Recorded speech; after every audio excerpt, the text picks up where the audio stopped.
రండి దేవుని బిడ్డలారా, దేవుడు మీరందరినీ దీవించునుగాక. వరంగల్లో ఉన్నటువంటి సెలూన్ ప్రేయర్ హౌస్ యొక్క ఫెలోషిప్ ద్వారా అటెండ్ అయిన బిడ్డలు, సంఘ బిడ్డలకు, అలాగనే హైదరాబాద్లో ఉన్నటువంటి బిడ్డలకు అందరికీ ప్రభువైన యేసు నామములో శుభం తెలియజేస్తున్నాను. వీరితో పాటు ఈ లైవ్ చూస్తున్న వారు, చూడబోతున్న వారికి అందరికీ ప్రేమపూర్వకంగా ఆహ్వానిస్తూ మీకు శుభములు కలుగునుగాక. ఆమేన్. రండి వాక్యం చూసుకొని మనము ముందుకు సాగుదాం. పరిశుద్ధాత్మ సహాయం ద్వారా సహకారం ద్వారా ముందుకు సాగుదాము. హెజ్కేలు 9వ అధ్యాయము 4వ వచనం చదువునండి. యెహోవా యెరూషలేము అను పట్టణములో ప్రవేశించి చుట్టూ తిరిగి దానిలో జరిగిన హేయ కృత్యములను గూర్చి మూలుగు లేడుచు ప్రలాపించుచున్న వారి లలాటముల గుర్తు వేయమని వారికి ఆజ్ఞాపించి, ఈ వాక్యం మన వినికిల్లో దేవుడు ఆస్వాదించునుగాక. ఆమె చిన్నగా ప్రార్థన చేద్దాం. మిక్కిలిగా ప్రేమిస్తున్న మా పరలోకమందున్న మా తండ్రి, నీకు వందనాలు, స్తోత్రము రాజా. ఇదిగో ప్రభువా, ఈ సమయంలో తండ్రి నీ కృపను బట్టి నీ బిడ్డల మధ్యలో పరిచయం చేయుటకు ఉదయకాలంలో వేకులనే ప్రభు నన్ను సిద్ధపరిచి నడిపించలకే వందనాలు. నీ బిడ్డలకు అనుకూలంగా అవైలబుల్గా ఉండటకు నీ సేవకుడు సిద్ధపరిచి నడిపించావని నమ్ముచున్నాను ప్రభా. అనేక విషయాలు ముందు మాటలో తండ్రి అయా ప్రభా, అనేక విషయాలు విని ప్రభా వాళ్ళకు ప్రభా మానసికంగా సిద్ధపడ్డారని, భావికంగా ప్రభా అది గుర్తెరిగే విధంగా ప్రభా సమర్పణ చేసుకుంటున్నారని నమ్ముచున్నాను. ఇప్పుడైతే ఆధ్యాత్మికంగా ప్రభా సమర్పణ కలిగి నీ మాటలు వినటానికి సంసిద్ధులుగా నీ బిడ్డలు ప్రభా నువ్వు సిద్ధపరిచావని నమ్ముచున్నాను ప్రభా. ఈ లైవ్ ద్వారా చూస్తున్నటువంటి హైదరాబాద్లో ఉన్నటువంటి సంఘ బిడ్డలు కానీ, స్థానికంగా కూడినటువంటి వరంగల్ సంఘ బిడ్డలు కానీ ప్రభా చెవియొగ్గే విధంగా, గ్రహించే విధంగా నీ కృప ద్వారా, నీ పరిశుద్ధాత్మ చేత స్వాధీనపరుచుకొని రక్త ప్రోక్షణ ద్వారా అందరూ ప్రభా అయా చెల్లించబడుటకు స్పందించే విధంగా, అంగీకరించే విధంగా అయా ప్రభా వారి జీవితాలు ప్రభు మార్చుకునే విధంగా, బ్రతుకు ప్రభా అయా స్థిరపరచబడే విధంగా నువ్వు మాట్లాడతావని నమ్ముచున్నా. అలాగ విశ్వాసముతో ప్రభు భయభక్తులు కలిగి సంపూర్ణ అంగీకారముతో, సంపూర్ణ సమర్పణ లోబడితనంగా ప్రభు వాక్యాన్ని ఆస్వాదించుట కృప చూపెట్టమని ప్రార్థన చేస్తున్నాం. మొండి వైఖరి కానీ, లోబడలేని స్వభావం కానీ, నిర్లక్ష్య వైఖరి కానీ, అశ్రద్ధ మొదలైన ఏదిగో ప్రభు నీ వాక్యానికి ప్రభు స్పందించని ఆ స్వభావం ఏసునామములో దురపరచబడుగాక. నీ కృప నిరంతరము నీ బిడ్డలపైన ఉండుగాక ప్రభు. నీ సేవకు నీ రక్తం ద్వారా పరిశుద్ధపరిచి ప్రభా నీవే గొప్పగా ప్రభు అభిషేకించి నీ సెలవు చోట మరుగుపరుచుకొని నాతో మా అందరితో మాట్లాడమని ప్రార్థన చేస్తున్నాం. నన్ను దర్శించుము, అందరిని దర్శించుమయ్యా. కదిలింపచేయము, సంపూర్ణమైన విధేయత కలిగిన జీవితంలో నిలబెట్టుమని, తద్వారా మాకు ఆశీర్వాదకరంగా మమ్మల్ని గొప్పగా సంధించమని ప్రార్థన చేస్తున్నాం. ఇది లైవ్ చూస్తున్న వారు, చూడబోతున్న వారికి అట్టి అనుగ్రహం దయచేయమని ప్రార్థన చేస్తున్నాం. ప్రార్థన వినేందుకు పొందిన యేసే నామములో అడిగి వేడుకుంటున్నాము పరమ తండ్రి. Amen, amen. Praise the Lord. రండి వాక్యానికి ఫోకస్ చేద్దాం. యెహెజ్కేలు ఎవరండి? ఆయన ఒక ప్రవక్త. యెహెజ్కేలు ప్రధాన యాజకుడు. ఇతడు ప్రధాన యాజకుడై ఉండేవాడు. ఈయన ప్రవక్త. హల్లెలూయా. ఈ ప్రవక్త దేవుని దర్శనం చూస్తున్నాడు. దేవుని యొక్క దర్శనం చూసిన ప్రవచన వాక్యం మనకు తెలియజేస్తున్నాడు. ఏమని తెలుసా అండి? ఈ ప్రవక్త, ఈ యెహెజ్కేలు, ఈ ప్రధాన యాజకుడు బబులోన్లో ఉన్నాడు. ఎక్కడున్నాడు చెప్పండి? బబులోన్. బబులోన్ అంటే అది క్షేమమైన, దేవుని బిడ్డల క్షేమమా, బాధకరమైన ప్రాంతమా చెప్పండి? బాధకరం. అంటే చెరపట్టబడ్డారు, బానిసలుగా కొనిపోబడ్డారు. యెరూషలేము నుండి, యూదా దేశం నుండి, ఇజ్రాయేల్ దేశం నుండి వాళ్ళు కొనిపోబడ్డారు. అంటే వాళ్ళు బలత్కారంగా, బలవంతంగా చెరపట్టబడ్డారు. అంటే చెర అంటే ఏంటిది? చెర అంటే చాలామంది తెలుస్తలేదు. చెర అంటే ఏంటిది? బానిసలుగా తీసుకుపోయారు. ఆ రాజు వచ్చి ఈ రాజును ఈ రాజ్యం మీద పడి యుద్ధం చేసి గెలిచి వాళ్ళను బానిసలుగా తీసుకుపోయారు అనమాట. ఎట్టి చాకిరి చేయటానికి, వాళ్ళు చెప్పినట్టుగా చేయటానికి. వాళ్ళలో, వాళ్ళ రాజ్యములో, వాళ్ళ ప్రభుత్వంలో ఉడుగం చేయటానికి వాళ్ళు చెప్పింది చేసే విధంగా తీసుకుపోయారు. వాళ్ళ దేశంలో ఉన్న పౌరులకు కలిగినటువంటి స్వాతంత్రం వీళ్ళకు ఉంటుందండి. ఒక దేశంలో లాక్కపోయిన వాళ్ళు, బలవంతంగా తీసుకుపోయిన వాళ్ళు ఆ పౌరులు చెప్పినట్టుగా వాళ్ళ పని వాళ్ళుగా వాళ్ళ దయాదాక్షిణ్యంగా పడి ఉండాల్సిన పరిస్థితి అన్నమాట. ఉదాహరణకు బంగ్లాదేశ్లో కరువు వచ్చింది కదా, చాలా ఆగమైంది ఆ ప్రభుత్వాల వల్ల. అయితే అక్కడ ఉన్నటువంటి సంఘర్షణ, అక్కడ ఉన్నటువంటి ఇబ్బందులు బట్టి పొరుగు దేశమైనటువంటి మన దేశానికి చాలామంది చొచ్చుకొచ్చారు. మన దేశంలో మన వైపున వచ్చారు. ఇప్పుడు బీజేపీ ప్రభుత్వం అదే అంటుందన్నమాట. పొరుగు దేశమైనటువంటి బంగ్లాదేశ్ పౌరులందరూ వెస్ట్ బెంగాల్కి వచ్చారు. వివిధ పొరుగు రాష్ట్రాలకు వెళ్ళిపోయారు, మన దేశ రాష్ట్రాలకు వెళ్ళిపోయారు, చొచ్చుకపోయారు బతుకు తెరువు కోసం. ఇప్పుడు స్ట్రిక్ట్ చేసి మళ్ళీ బంగ్లాదేశ్ వాళ్ళకు వాళ్ళ దేశాన్ని వాళ్ళు వెళ్ళిపోవటానికి ఉంది. ఎందుకంటే మన దేశంలో ఉన్న మనకే అన్నం దొరుకుతలేదు కష్టజీవులకు, మరి వాళ్ళ వచ్చి ఉంటే మనకి ఇంకా ఇబ్బంది కలుగుతుంది. కాబట్టి భారతదేశంలో ఉన్న ప్రభుత్వం స్ట్రిక్ట్ చేసి ఎవరి దేశంలో వాళ్ళని ఎల్లగొట్టే విధంగా చేస్తాం. ఒకవేళ వెళ్ళి ఉంటే మేము తిన్నది మిగిలితే మీకు ఇస్తాం, కానీ మా నోటికాడి కూడా ఎతకపోవద్దని అటు మియన్మార్, బంగ్లాదేశ్ సరిహద్దులో ఉన్న దేశాలు మా దేశానికి రావద్దని కట్టుదిట్టంగా ఒక రాజకీయ ఎత్తుగడతో బీజేపీ అక్కడ ప్రభుత్వం ఏర్పాటు చేశారు. వెస్ట్ బెంగాల్ మమతా బెనర్జీ యొక్క ప్రభుత్వాన్ని ఓడగొట్టి ఎదుగో మన మోడీ ప్రభుత్వం అక్కడ గెలిచింది. అదే కదా. ఓకే, ఏదైనప్పటికీ ఇక్కడ విషయము, ఒక పరాయి దేశము లాక్కొని ఎత్తకపోతే అక్కడ రెండో పౌరుల కంటే అధ్వానంగా బానిస బ్రతుకులు బతికే పరిస్థితి అన్నమాట. ఎందుకు ఈ దుస్థితి అయింది? ఎందుకు ఈ దుస్థితి అయింది అంటే దేవుని మాట వినకపోవడమే.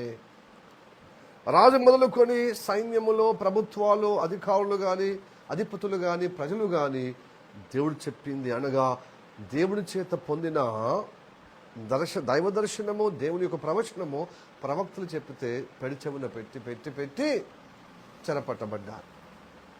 చెరకుపోయిన తర్వాత ఆడ బుద్ధి రావాలి కదా, బుద్ధి మానంతలే, అక్కడ అడ్జస్ట్ అవుతున్నారు. అక్కడ మళ్ళీ ఆ బబులోను పౌరులతో కలిసిపోయి వాళ్ళలాగానే దేవతలను, అన్య ఆచారం, దేవుని కోపం మళ్ళా పుట్టించే విధంగా ఆయనకు ఆయాసకరంగా ప్రవర్తించు. అయితే ఈ ప్రవక్తను దర్శించి ఈ బబులోన్లో ఉన్నటువంటి ఇజ్రాయెల్ ప్రజలు అనగా యూదా జనాంగం ఉన్న స్థితిగతులు తెలియజేస్తూనే యెరూషలేము, ఆ యూదా దేశము, ఇజ్రాయెల్ దేశము అక్కడ ఉన్నటువంటి పాడుబడ్డగా అయిపోయింది కదా. కొంతమంది పేదవారు, కొంతమంది ప్రజలు అక్కడ మిగిలిపోయారనమాట. శేషించబడిన ప్రజలు ఉన్నారు. ఎట్లాగా దేవుడు మనం దర్శించాడని అక్కడ హేయమైన కార్యాలు చేస్తూ ఆ యెరూషలేము, ఆ యొక్క పట్టణము ఇంకా అశుద్ధంగా మారుస్తున్నారు. అలాంటి సమయంలో ఇదిగో హెజ్కేలుతో మాట్లాడుతూ, ఇక్కడ ఉన్న ప్రజలే కాదు, బబులోను ఉన్న ప్రజలే కాదు, యూదులు ఆ యెరూషలేము నుండి బయటకు వచ్చిన శేషించిన వారు ఉన్నారే. ఇక దేవుడు మనం దర్శించాడు, మనం మర్చిపోయాడని ఇంకా ఘోరంగా హేయమైన కార్యంలో మునిగి తేలారు. నా కుమారుడా, నా దాసుడా, నరపుత్రుడా, ఒక్కసారి అటువైపు చూడంటున్నాడు. హల్లెలూయా, ప్రైజ్ ది లార్డ్. ఆడ వాళ్ళకి ఎవరు కావలేని వారు ఉన్నారు. నువ్వు నాకు కావాలి. ఈ దేశానికి, ఈ బబులోను దేశంలో ఉన్నటువంటి ఇజ్రాయేల్ ప్రజలకు, యూదా ప్రజలకు మీరు కావాలి. ప్రవక్తలు కావాలి, కాపాడులు కావాలి. ఎందుకంటే రాత్రి వాళ్ళు వాళ్ళ కోసం ప్రార్థన చేస్తారు, ప్రార్థనతోని వాళ్ళు సిద్ధపరుస్తారు అన్నమాట. దేవుని మాటలు చేత వినండి వినండి అని ప్రార్థనలు ఏర్పాటు చేస్తారు. కాబట్టి నీవు ఈ దేశానికి కావలిగా ఉంటా. అయితే మాకెవరు కావలి లేరు, దేవుడు కూడా దర్శించడానికి లేడు, వెళ్ళిపోయిండు. యెరూషలేము వదిలిపెట్టి వెళ్ళిపోయింది, యూదా దేశాన్ని వదిలిపెట్టిపోయింది అని ఇంకా హేయమైన కార్యంలో అక్కడ ఉన్నారన్నమాట. అప్పుడు దేవుడు ఏం చేసింది తెలుసా? యెహెజ్కేలు అనే ప్రవక్తను దర్శించి ఆ దర్శనం చూపిస్తూ, ఆ దర్శనంలో యెరూషలేము మీద దిగి వచ్చినట్ట. కెరూబుల మీద ఆశ్రయుడిగా ఉన్నటువంటి దేవుడు, యెహోవా దేవుడు తన మహిమతో దిగి వచ్చాడు. స్వయంగా ఆ పరిస్థితిని చూసి ఆ ప్రవక్తకు తెలియజేయటకు, ప్రవక్త చూసినావా, దిగొచ్చి అక్కడ ఉన్నటువంటి వారితో ఈ విధంగా చెప్పాడు. ఈ క్రియల్లో అంటే హేయ క్రియలు అంటే ఏంటిది? హేయ కృత్యాలు అంటే చాలా ఉన్నాయి. కానీ ఇప్పుడు కొన్ని విషయాలు మనకు సమరూపంగా, మనకు ఇప్పుడున్న జనరేషన్కు తగిన విధంగా వాక్యం మనం విందాం. ఏమని? హేయ కృత్యాలు అంటే అసహ్యమైన కార్యాలు. ప్రియదినులారా, అసహ్యమైన కార్యాలు ఏంటి?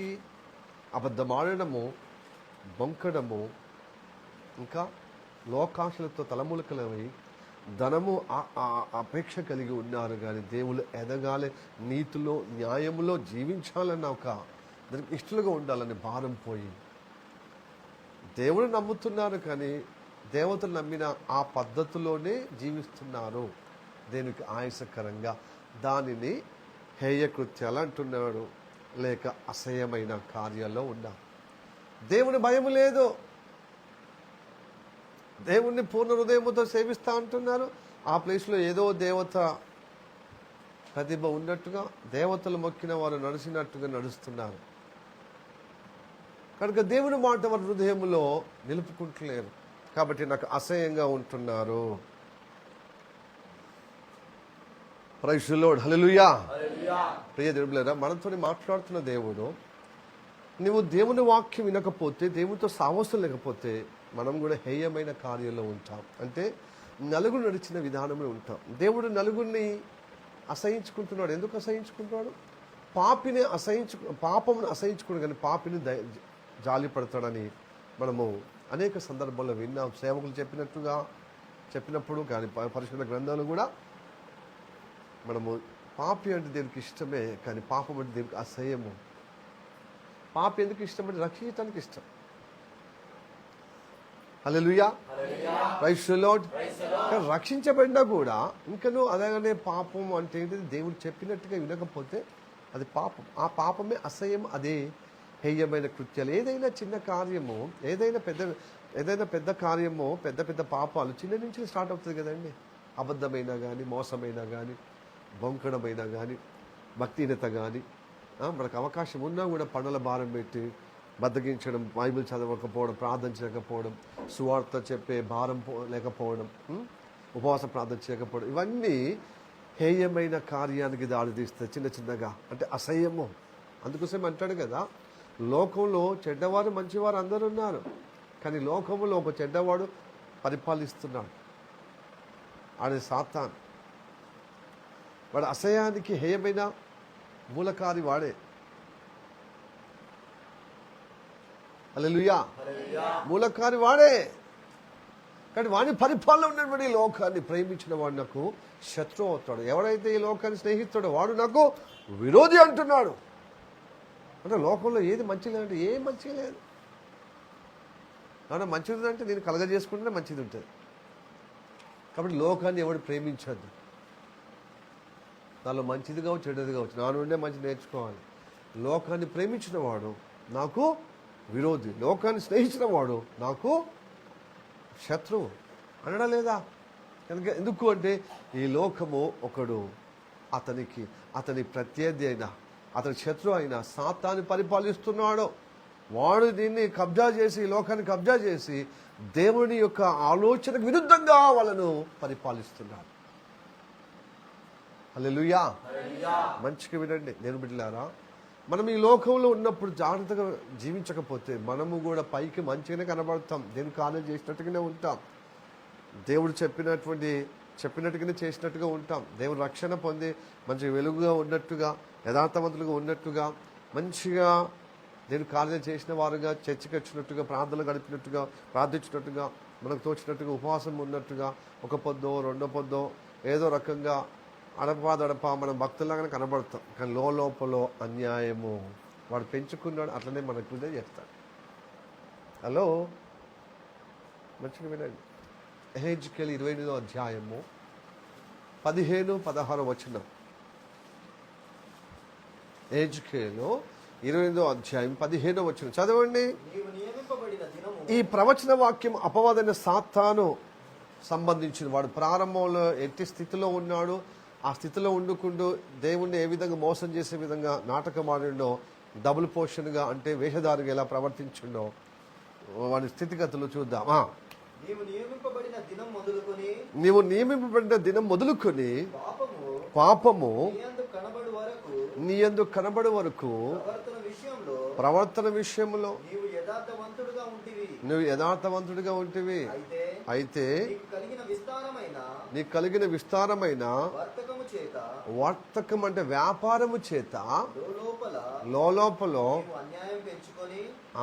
లోపల హృదయములు ఫస్ట్ స్టార్ట్ అయ్యేది వ్యతిరేకం ఎక్కడ తెలుసా? హృదయం చూస్తున్న దేవుడు లోపల అది అన్యాయం పెంచుకోవడం. భక్తికి పైకి భక్తే ఉన్నది, కొంతవరకు యథార్థంగా నడుస్తాం. కాబట్టి మనం విస్తారమైన వ్యాపారమో బరోబాలు పెట్టుకుని ఏం చేస్తుంది తెలుసా? నలుగుట్లాగా మనం లోపల నుంచి స్టార్ట్ అవుతుంది అన్యాయం, స్వార్థం, వ్యతిరేకం. పైకి మాత్రం భక్తులాగా కనబడతాం. వీడు అట్లా చేశాడు. కెరబు ఉన్నప్పుడు, కెరబు జాతిగా లూసిఫర్గా ఉన్నప్పుడు ఎంతో గంభీరంగా దేవుడిచ్చిన స్థానములో ఉన్నతగా, అందంగా, మహిమగా, వెలుగుగా, యథార్థంగా ఉన్నాడు. కానీ ఎప్పుడైతే అతనికి లోపల అన్యాయం పెంచుకున్నాడో దేవుడి మీద హెచ్చించుకునే స్వభావం వచ్చేస్తుంది అనమాట. ఇప్పుడు కూడా దీని బిడ్డారా, కొంతవరకు మనము న్యాయంగానే ఉన్నట్టుగా యథార్థవంతులుగా ఉన్నట్టుగా ఉంటాం. కానీ ఒకనొక దఫలో మనం మరో బాధ్యతలు బాగా తలములకై మన వ్యాపారం, మన పనిలో మనము నిమగ్నమై ఉన్నప్పుడు పాస్టర్ మాట తప్పగా అనిపించి పాస్టర్ మీదనే హెచ్చించుకునే విధంగా, నాకు తెలియదా ఆయన చెప్పేదేంది అని అహమ్ము లోపల స్టార్ట్ అవుతుందన్నమాట. అన్యాయం, వ్యతిరేక స్టార్ట్ అవుతుంది, అవిధేయత, వేషధారణ స్టార్ట్ అవుతుంది, లోపల సనిగే గునిగే రోగం. పైకి మాత్రమో ప్రైజ్ లార్డ్ పాస్టర్ అంత మంచిగా కుశలమేనని ఎన్నో మనం అన్నియచ్చు. కానీ హృదయం దేవుడు చూస్తున్నాడు. హలో, ఇది లూసిఫర్ ఫస్ట్లో ఆడిన నాటకం. ఈ నాటకంలో ఉన్న ఈ అపవాదైన సాతాను అందరిలో ఇదే నాటకం చేస్తాడు. నాటకం ఆడే విధంగా. అందుకోసం ఇవే హేయ కృత్యాలు, అంటే ఇవే అసేయమైన కార్యాలు. పైకి భక్తుడివే, లోపల అన్యాయం. ఎందుకంటే దేవుడు చెప్పిన మాట, సేవుడు చెప్పింది అది మనకు నచ్చక ఏదేది చెప్పేది, ఇక పని చేయొద్దు, వ్యాపారం చేయొద్దు, కూర్చుండొద్దు, తినొద్దు, పండుకోవద్దా, ఇక ఈయన చెప్పినట్టుగా చేద్దామా? కష్టకాలంలో మనం విన్నాం, కొంచెం చేతి తిరుగుతుంది కదా, చేతి ఆడుతుంది కదా. ఇతడు కూడా ప్రారంభంలో నియమింపబడిన వరకు మంచిగా ఉన్నాడు కాబట్టి, అంత నమ్మకం ఉన్నాడు కాబట్టి కదా ఉత్తర సభాపర్వతం మీద ఉన్నతగా ఆయన మహిమ అభిషక్తుడిగా నియమించాడు. వెలిగే రాళ్లలో మధ్యలో, ఆ వెలిగిబడిన రాళ్ళలో తేజస్సుడిగా దేవుడు అతన్ని గొప్పగా నియమించాడు, అధికారిగా. అతను నడిచిన కొద్దీ రాళ్ళు అంటే మెరుస్తాయన్నమాట, ప్రకాశం పడతాయి. అంత తేజస్సు కలిగిన వ్యక్తి, అందములో, ఐశ్వర్యములో, ఇంకా వ్యాపారములో శ్రీమంతుడు అతడు, వ్యాపారం అవుతాడు. ఇంకా సంగీత వాయిద్యములో అతడికి మించిన సంగీతకారుడు లేడు. ఎటొచ్చినా జుమ్మన నాదంతో మగ్ధులు అంటే మంత్రముగ్ధులుగా చేస్తాడు అనమాట, దేవుణ్ణి రంజింపజేసే అటువంటి దేవుడు అతనికి అలాంటి అభిషేకముతో నిలబెట్టాడు. అది చూసి అతని అందము చూసి, అతనుకున్న వ్యాపారం, గొప్ప వ్యాపారవేత్తను చూసి, అతడు తేజస్సు కలిగిన గొప్ప అధికార అంతస్తు చూసి, అతని సంగీతం చూసి, అతని యథార్థతను చూసి, అతని వెలుగు చూసి చాలామంది దేవతలు ఆయన కొనియాడారు గొప్పగా. నువ్వు అదృష్టవంతుడు, దేవుని దగ్గర వండుకుంటూ నువ్వు సేవిస్తూ దేవుని చేత ఇంతగా నువ్వు దీవించబడుతున్నావు అతిశయించబడ్డాడు. కాబట్టి లాస్ట్కు ఏమైంది తెలుసా? ఇంతమంది నన్ను పొడుతున్నారే, నాకంటే ఎక్కువ ఎవరున్నారు? దేవుడు ఉన్నాడు, ఏసై ఉన్నాడు. ఏసై మీద హెచ్చించుకోవడం మొదలుపెట్టినమాట. లోపల స్టార్ట్ అయింది. అది ఎప్పుడైనా కానీ లోపల స్టార్ట్ అవుతుంది. ఏదైనా అందుకోసం ప్రార్థనకు రమ్మనేది. లోపల ఏ అపవాది, నువ్వు ఆదమరిస్తే నువ్వు మంచిదానివే, నువ్వు మంచోడివే, కానీ నూటరుగా వాడు ఉండనివ్వడు. ఐదరు దేవుని వాక్యంలో ఉండాలి, లేకపోతే దుష్టుని యొక్క శ్రేష్టలో ఉండాలి. చాయిస్ లేదు, నో చాయిస్. అంటే చాయిస్ అంటే ఏంటిది? నేను దేవుని నమ్మను దయ్యాన్ని నమ్మనని నాస్తికవాదులు ఉన్నట్టే ఉంటారు, కానీ ఆ నాస్తికవాదులు కూడా దయ్యాన్ని కిందే వేస్తారు. హలో, ఎందుకంటే వాని పరిపాలన, నేను పరిపాలన, సాతాను పరిపాలన, ఈ రెండు పరిపాలన తప్ప నీ పరిపాలన లేదు. హలో, కాబట్టి ఈ రెండు ఏ ఒక్క పరిపాలన పోవాలి. అయితే నువ్వు దేవుని మాటకు, దేవుని రక్షణ నీవు దేవుని మాటకు, దేవుని నడిపింపుకు, పరిశుద్ధాత్మకు నువ్వు ఏకీభవించకపోతే వాడు సన్నిధిలో సడమీయ వాడు వస్తాడు మెల్లమెల్లగా, భౌతిక ఆలోచనతోనే వస్తాడనమాట, భౌతిక సుఖభోగులతో. నీ శరీరం నొప్పించకుండా నీ శరీరము కోరికలు పెడతాడు, మన శరీరం మనసు. అందుకోసం శరీరాన్ని నొప్పించుకో. ఎవరైనా నొప్పిస్తే వాళ్ళ మీద పడతాం, ఎందుకంటే వాళ్ళ శరీర కోరికలు తీర్చడానికి మెల్లగా నీకు పురిగొలుపుతాడు. మనకి ఏం లేదు, తినడం పండుకోవడం మనకి ఏం విషయం లేదు. అట్లనే మందగించే విధంగా, అట్లనే మత్పరించే విధంగా, అట్లనే జోకొట్టే విధంగా మనకి వాళ్ళు అలవాటు. ఎందుకంటే అట్లా జోకొట్టే కదా ఏదో మత్తుతో, ఏదో మతం అనేది మత్తుతో పెట్టి మెల్లగా నీకు తెలియకుండానే నరకంలో నాష్టంలో పడగొడుతుంది. అందుకోసం వాటి నుండి బయటకు రావాలంటే కొంచెం నొప్పి కదండి. దేని మాట కొంచెం మనకు నొప్పి అనిపిస్తుంది. కాబట్టి మనం చాలా ఫస్ట్లో లేనప్పుడు, ఏమి లేనప్పుడు, రోగం ఉన్నప్పుడు, ఆర్థిక ఇబ్బంది ఉన్నప్పుడు, మనము సమాజంలో మనం వెలివేయబడే విధంగా, అందరూ అసహించుకునే విధంగా, అందరూ మనని ఇబ్బంది చేసే విధంగా ఉన్నప్పుడేమో దేవుని వాక్యము, దేవుడు మనకు రుచి అయ్యాడు. కొంచెం నలుగుట్లో మనము పర్వాలేదు, నలుగుట్లో మంచిగా ఉందని అన్నప్పుడు మనకు మళ్ళీ అప్పుడు మనకు ఇబ్బంది అనిపిస్తుంది. దీని వాక్యం వినడం ఇప్పుడు కూడా గాయపరచుకోవడమా, ఇప్పుడు కూడా గాయం చేయడమా, ఇప్పుడు కూడా గద్దిస్తాడా అందరి ముందట పాస్టర్, ఇప్పుడు కూడా హెచ్చరిక చేస్తాడా అని చెప్పి ఏం చేస్తాం? సేవకుడు కదా, ఇతని ద్వారా రక్షణ వచ్చింది, ఇతని ద్వారా మేము కొంతవరకు నడిపించబడుతున్నాం కదా అని పైకి బాగానే ఉంటాం, లోపల అన్యాయం పెంచుకుంటాం. లోపల ఏం చేసుకుంటాం? వ్యతిరేకం. ఎందుకంటే 4 డబ్బులు సంపాదిస్తున్నాం, చదువులో రాణించగలుగుతున్నాం, 10 మంది కూడా మనల్ని మెచ్చుకుంటున్నారు, 10 మంది కూడా చక్కగా మనల్ని గౌరవిస్తున్నారు. బట్ వాక్యానికి అన్యాయం చేసుకుంటాం, సహవాసానికి అన్యాయం చేసుకుంటాం. చదవండి, 15 అయిపోయింది కదా, 16 చదవండి, 16, 17 వరకు చదవండి. యెహెజ్కేలు 28వ అధ్యాయము 15 అయిపోయిందా, 16, 17 చదవండి. అయితే నీకు కలిగిన విస్తారమైన వర్తకం అంటే వ్యాపారము చేత లోపల నువ్వు అన్యాయం పెంచుకొని, పాపం అంటే దేవుని మాట వినకపోవడమే పాపం. పాపం అంటే దేవుని మాట వినకుండానే ప్రవర్తిస్తూ నీకు తోచినట్టుగా అది పాపము చేస్తూనే వచ్చింది గనక దేవుని పర్వతం, దేవుడు నియమించిన గొప్ప సభా పర్వతం, ఉత్తర సభా పర్వతం అంటారు. దేవుని పర్వతం మీద నీవు ఉండకుండా, అంటే నీవు పొజిషన్, నీవు ఇచ్చిన గొప్ప ఆధిక్యత నువ్వు ఉండకుండా నేను నిన్ను అపవిత్ర పరిస్థితిని, ఆశ్రయముగా ఉన్న కెరూబు కాలుచున్న దగదగ కాలుచున్న రాళ్ల మధ్యలో ఆ పర్వతం మీద నీవు ఇంకను సంచరింపవు. ఎస్, నువ్వు లోపల చేసుకున్నావు కాబట్టి నాశనం. ఏంటంటే అన్నీ తెలిసి మళ్ళీ ముందుకు రాబడుతున్నావు. మళ్ళీ లోపల ఏం చేస్తే అన్యాయం చేయడమే కాకుండా, తనకు తన అన్యాయం పెంచుకోవడం కాకుండా నలుగురిని చెడగొడుతున్నాడు. దేవదూతలు అంటే రూపాయల పావుల మందం ఫట్ చేసేసాడు, మనకి అనుకూలంగా చేసుకున్నాడు. ఇంకా ఎక్కువ తక్కువ ఉంచితే ఆయన సగం కంటే సగానికే లేపేటట్టున్నారు అబ్బాయి అని చెప్పి అతని దూతలు పడగొచ్చాడు భూమి మీద. అర్థమవుతుందండి? ఈ సంకల్పం తెలుసుకోండి, దేవుని ఏర్పాటును తెలుసుకోండి. అప్పుడు మనకు మూలం తెలిస్తే మనము జాగ్రత్త పడతాం. హల్లెలూయా, ప్రైజ్ ది లార్డ్, హల్లెలూయా. కాబట్టి ప్రియ దేవులారా, యెరూషలేము ఆదరణను దేవుడు కోరుకుంటున్నాడు. యెరూషలేం అంటే ఏంటిది? యెహోవా చూసుకునే స్థలము, అది సమాధానం కలిగిన స్థలము, అది నీతికి పురమైన నగరం అనే స్థలం, అది పరిశుద్ధ స్థలం. అతడు అది యుగ యుగాలు అంటే ఈ భూమి మీద ఉన్నన్ని రోజులు యెరూషలేం కోరుకుంటాడు దేవుడు.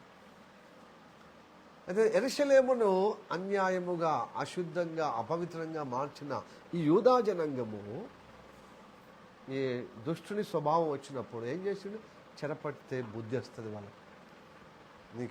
నేను ఇంత స్వతంత్రమైన జీవితం ఇచ్చినా కూడా ఐగుప్తు దేశం నుంచి విడిపించి ఈ యెరూషలేము పరిసర ప్రాంతం, పరివాహక ప్రాంతం అని యూదా దేశంగా మిమ్మల్ని ఇస్తే మీరేం చేస్తున్నారు? నా మాట, నా న్యాయము, నా క్రమము, నా ప్రేమ, నా అనుబంధము మీకు రుచి అనిపిస్తలేదు. ఎందుకంటే మీరు అన్ని విషయాల్లో హెచ్చిపోబడ్డారు కాబట్టి మీకు లోపల అన్యాయం పెంచుకుంటున్నారు. అది బహిర్గతంగా అయిపోయింది అనమాట, తిరుగుబాటుగా అయిపోయింది. కాబట్టి అపవిత్రత, వ్యభిచారము, జారత్వము, నరహత్య ఘోరంగా అయిపోయినాయి. ఇక అన్యుల దేశాల కంటే అటెండ్ అయిపోయింది యూదా దేశం, ఇజ్రాయెల్ దేశం.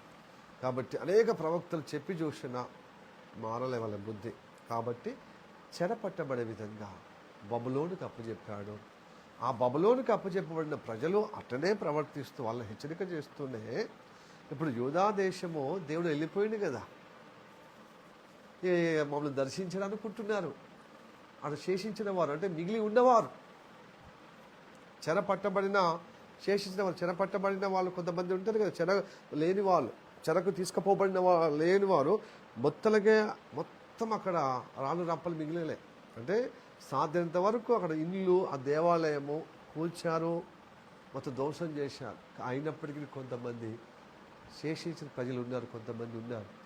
వాళ్ళలో మార్పు చెందాల్సిన వాళ్ళు కానీ మార్పు చెందకుండా దేవుడే కానీ ఇక మమ్మల్ని దర్శించలేడు, వెళ్ళిపోయి దేవుడు, ప్రజలు పోయారు, దేవుడు కూడా పోయాడు అని చెప్పి దర్జాగా ఇంకెక్కువగా వ్యతిరేకం చేస్తున్నారు.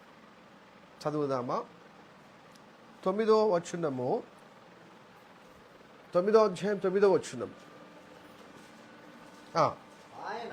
ఆయన నాకు ఇలాగూ సెలవిచ్చెను, ఇశ్రాయేలు వారి యొక్కయు యూదా వారి యొక్కయు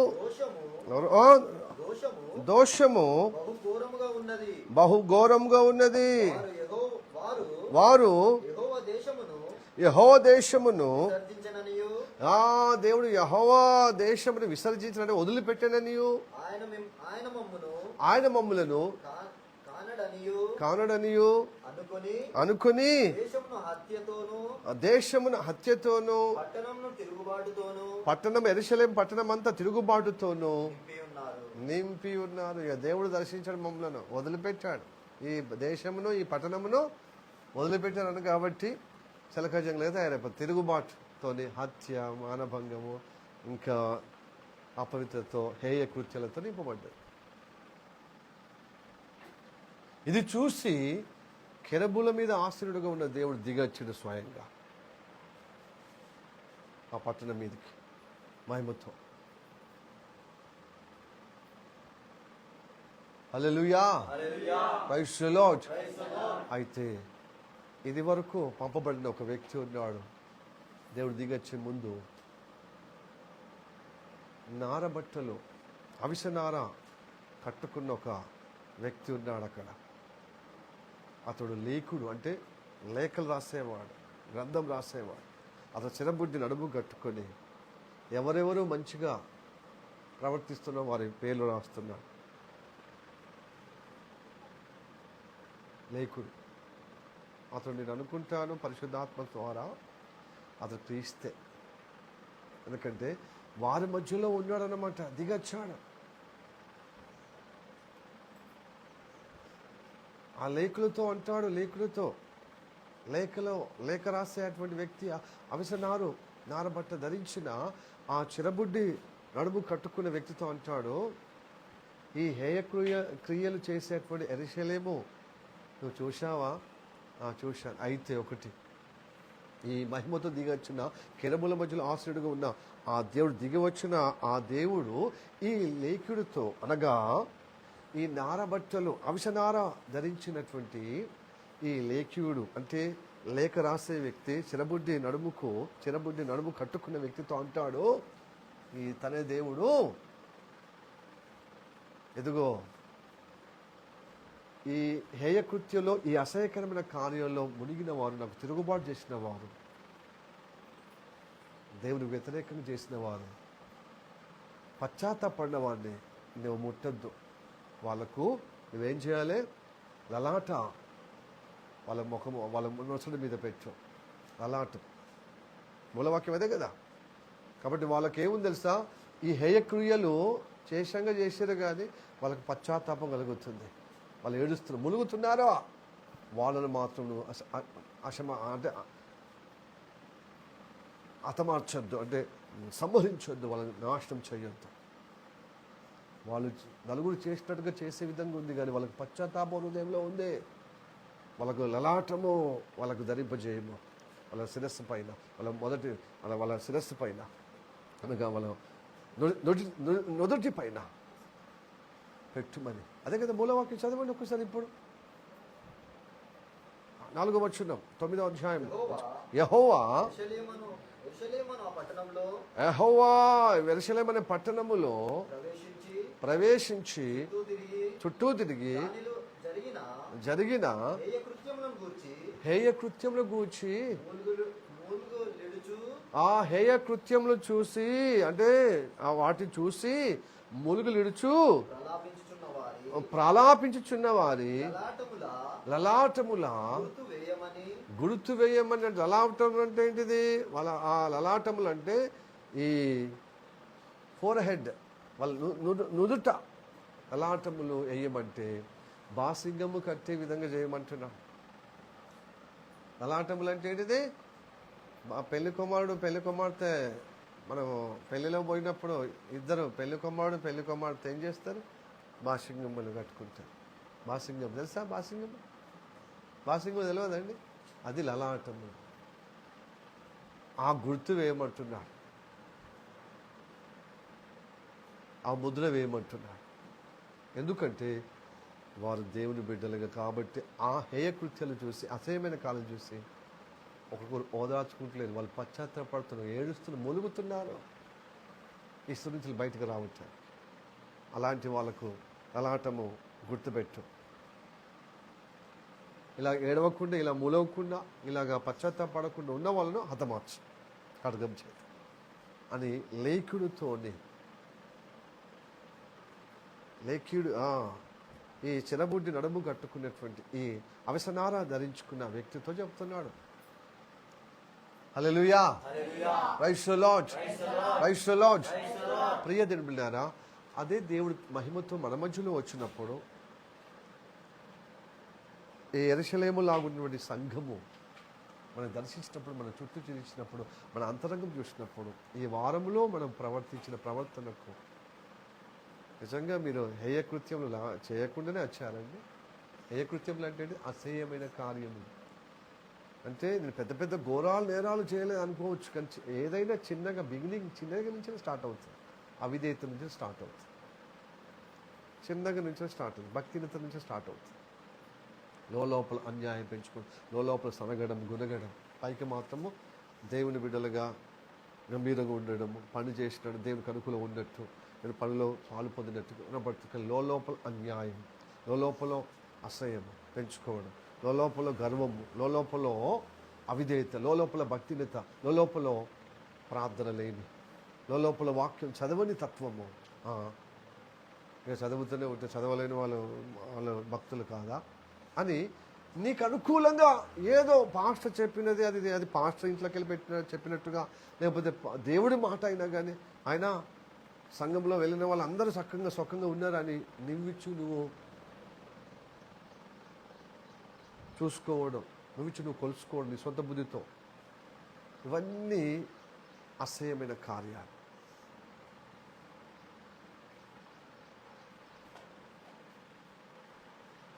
ప్రియదిరులరా, అసహ్యమైన కార్యాలు. దీనిలో నువ్వు సమర్థించుకునే విధంగా ప్రభుబల కార్యంలో పాలు పొందితే ప్రయోజనం ఏం లేదు. ఎందుకంటే అయోగ్యంగా తీసుకుంటున్నావు కదా. ఈ లోపల ఉన్నటువంటి ఆ తత్వం తొలగించటకే దేవుడు ఈరోజు మాట్లాడుతున్నాడు. ఎందుకంటే దుష్టి సంబంధిగా అయిపోతున్నావు, నీకు తెలియకుండా దుష్టి సంబంధి అయిపోతున్నావు. ఇక్కడ లోకంలో ఉండని రోజులు ఈ శోధన తప్పదు. ఎందుకంటే నీ శరీరం ఉండని రోజులు ఈ లోకములో ఉన్నప్పుడు ఈ శరీరం ఉన్నత మానవం అయితే ఈ శరీరం ద్వారా మనం అటాక్ చేస్తాడు. అందుకోసమే రెగ్యులర్గా సాహసం ఉండమని చెప్పేది. ఉంటే నువ్వు చక్కగా ఉంటావని కాదు, కనీసం తెలిసిపోతుంది నీ హృదయంలో ఉన్న వ్యతిరేకము తొలగిపోతుంది. ఒకవేళ వచ్చినా అలా ఇలా ఆలోచన చేయడం తప్పు కదా, ఇలా అన్యాయం పెంచుకోవడం తప్పు కదా, ఈ సనగడం తప్పు కదా, ఉండడం తప్పు కదా, అవిధేత తప్పు కదా, భక్తినీత తప్పు కదా, అరే ప్రార్థన పోకపోతే అది మనకు నష్టం కదా అని నిన్ను నువ్వు న్యాయమైన విమర్శ చేసుకునే ఆ తత్వంలో యోగ్యంగా ఉంటావు. లేకపోతే ఇంకెంత సేవకుడికి ఎంతో నేను అనుకూలం ఉంటాను, మంచి బిర్యానీ పెడతాను, మంచి సహకారం చేస్తాను, నేను దశభాగం ఇస్తాను, భౌతిక సహాయము పాస్టర్ని పికప్ చేసుకుంటాను, తీసుకొస్తాను, అప్పుడప్పుడు నేను అందరికంటే నేను పాస్టర్కు సహకారంగా ఉంటాను, ఇచ్చే విషయంలో సహాయం చేసే విషయంలో అని నీవు లెక్కలు పెట్టుకునే విధంగా నువ్వు ఓదార్చుకొని ఆ ఓదార్పులు సాతాను నేను చీట్ చేస్తున్నాను నీకు తెలియకుండానే. హలో, నేను కూడా నేను ఎంత ఆదివారమో ప్రార్థనలో గడిపోయే విధానంలో అందరినీ ఆయుధపరుస్తాను, ఉదయకాలం ప్రార్థన, సాయంత్రం ప్రార్థన, ఇక విశ్వాసం రావట్లేదని నేను చేసే దానికే నేనే మురిచిపోతే మరి నేను ఎలా ఎదిగేది? మీరు చేసే దానికే గొప్ప సంబరపడిపోతే, ఇక మెచ్చుకుంటే ఇక మనం ఎలా ఎదిగేదండి? ఎవరి స్థాయిలో వారు మంచోని సంచోని అంటే ఇక మరి ఎక్కడ మరి ఎందుకు పెరుగుతలేదు భక్తి? ఎందుకు దేవుని కార్యం జరుగుతలేదు మన ద్వారా? నూతన ఆత్మలు ఎందుకు వస్తలేవు? సువార్త ఎందుకు జరుగుతలేదు? ఉపవాస ప్రార్థనలు ఎందుకు జరుగుతలేవు? చెప్పండి. వ్యక్తిగతంలో ఎందుకు ఎదుగుతలేమో? ఎందుకు బద్దగించే విధంగా సోమరులుగా నిర్జీవంగా అటెండ్ అవుతున్నాం? సజీవంగా తయారు కావాల బదులుగా నిర్జీవంగా ఉసురుమంటూ ప్రార్థనకు వస్తాం, ఏదో నామకార్థంగా. ఇంకా అదన్నా ఉన్న దేవుని స్తోత్రం, ప్రైజ్లో. కానీ అట్లాగా ఉన్నా ఎదుగుతున్నామని చెప్పండి. ఎదిగే పిల్లలు ఒక్కటి చెప్తే 10 నేర్చుకునే విధంగా ఎదగాలి. అది ఎదిగే పిల్లలు. ఏళ్ళు చూపిస్తే కొండ బాకకున్నా కానీ కనీసం మన వంతు మనము దేవునికి యోగ్యంగా అనిపించుకునే ప్రార్థన లేదు. ఎవరికి వారు చదువు విషయంలో అంతంత మరి బిజీగా చూపిస్తాం కానీ అంతంత మార్చండి. అంత సమయం తీసుకొని చదివినా అత్యవసర మార్కులే. ఏదో ఉరికి ఏమంటారు కదా, ఉరికి చేసిన గదే కూలి, ఉరకకుండా చేసి గదే కూలి అంతకంటే ఇంకా లాస్ అవుతున్నాం. ఎవరండి అప్పు లేకుండా, కష్టమో ఆర్థిక ఇబ్బందులు లేకుండా మీ పని జరుగుతుంది చెప్పండి? మరి రోజు బిజీ, ఏడా రెస్ట్ లేకుండా ఏదో రెస్ట్ తీసుకుంటున్నాం. మిగతా వాళ్ళు చూస్తే ఏదో ఒక పనిలో నిమగ్నం అవుతున్నాం. ఆఫీస్ పని చేసే వాళ్ళు ఆఫీస్ పని, ఏదో కష్టజీవి ఏది హార్డ్ వర్క్ చేసే వాళ్ళు హార్డ్ వర్క్, వ్యాపారం చేసే వాళ్ళు బిజీ. మరి ఎక్కడ పోతుంది? సంథింగ్ ఎక్కడో చినిగిపోయిన సంచిలో వేసుకున్నట్టే ఉంది మన కష్టము, మన ప్రయాసం, మన భారం. ఎడిగిపోతుందంటే మూలంని సరి చేసుకుంటలేం. కొసాలు పట్టుకొని ఏదో తండ్రాడుతూ సమర్థించుకుంటూ ఓదార్చుకుంటూ ముందుకు పోతున్నాం, అంతే. అడ్జస్ట్ చేసుకుంటాం. మూలం మనకు సమయంలో ఉండలేదు, వ్యక్తిగత ప్రార్థన లేదు. ఏది ఉదయకాలం ప్రార్థన, అది సంఘ సహవాసంతో అందరూ వస్తే మనం రావకపోతే ఎట్లా అని దాన్ని భారంగా వస్తున్నాం. కొంతమంది అట్లా కూడా వస్తలేరు అనుకో, అది వేరే విషయం. ఆ పర్యవసరం వల్ల ఇబ్బంది ఎదుర్కొంటారు. చెప్పండి, వ్యక్తిగత ప్రార్థన ఉందండి, వ్యక్తిగతంగా ఉపవాసం ఉందండి, వ్యక్తిగతంగా బైబిల్ చదువుతామా? అందరిలో ఒకటిగా ఉంటున్నాం తప్పించి వ్యక్తిగతకు ప్రత్యేకత మనము సంతరించుకుంటలేదు. ఇది ఏంటి చెప్పండి? ఇది అసహ్యకరమైన కార్యానికి తీసుకుపోదా? అంటే హేయమైన కార్యాలు తీసుకపోతే తిరుగుబాటుకు పోతలేదా చెప్పండి? లోపల జరుగుతున్నది అది మనిషికి తెలియకపోవచ్చు, కానీ దేవుడికి తెలిసి చూస్తున్నాడు కదా. సాతానేమో వాడు వాస్ట్ క్యాండిడేట్ కాదు, అంతకుముందు చాలా యుగాలు నమ్మకమైన వ్యక్తి, యథార్థం. అందుకోసం నీలో యథార్థం ఉన్నంత వరకు, నీలో పాపం ఏర్పడే వరకు నువ్వు యథార్థపరుడుగా అంటున్నాడు. నువ్వు పనుల్లో మంచోడి, సిన్సియారిటీ. కానీ ఆ పని చేసుకుంటూనే లోపల అన్యాయం పెంచుకొని నువ్వు వెలుగులో ఉండాల్సిన వ్యక్తివి ఆ పెద్ద ఉన్నతమైన అధికారిగా ఆ సభా పర్వతం మీద ఆ వెలుగు రాళ్ళ మధ్యలో ఉండాల్సిన నీవు పడిపోతుంది, నాకు వ్యతిరేకంగా చేసుకో. భక్తి వచ్చి సాతాన్లుగా మారిపోయే వాళ్ళు ఉన్నారు. ఇస్కరియోతు లేడా అండి? చూడవలసింది చూడకుండా చూడలేదు చూసి. హల్లెలూయా, ప్రైజ్ ది లార్డ్. అయితే ఇస్కరియోతు లాగా అందరూ అయిర్రా. పేతురు కూడా పేతురు చాలా పడిపోయేవాడు, బలహీనుడు. కానీ తన భక్తిలో ఎదుగుతూ స్థిరపరచబడ్డాడు. పేతురు భక్తి ఏది? దొరుకు భక్తి. తన మిస్టేక్లో నేర్చుకున్నాడు చాలా, అందుకోసం గొప్పగా నిలబడ్డాడు. యోహాను భక్తుడు దేవుడు ప్రేమించాడు, రోజుగా ప్రేమ పెంచుకొని స్థిరపరచబడ్డాడు. దేవుని ప్రేమిస్తే మన స్థిరపరచబడుతున్నామండి. మన దొరికే ప్రతిదీ దేవుని కార్యానికి నేను ముందుంటాను. కానీ ఆ ముందున్న సమయంలో మనం అప్పుడప్పుడు భక్తినత బయటపడిన కొద్దీ సరి చేసుకోడు పేతురు.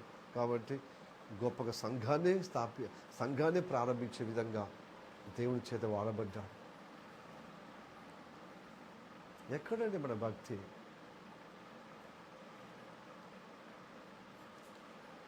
కాబట్టి లోపల అన్యాయమో జరగనివ్వకుండా మనం ఇప్పుడు నివారించుటకు దేవుడు మనకు అవకాశం ఇస్తున్నాడు.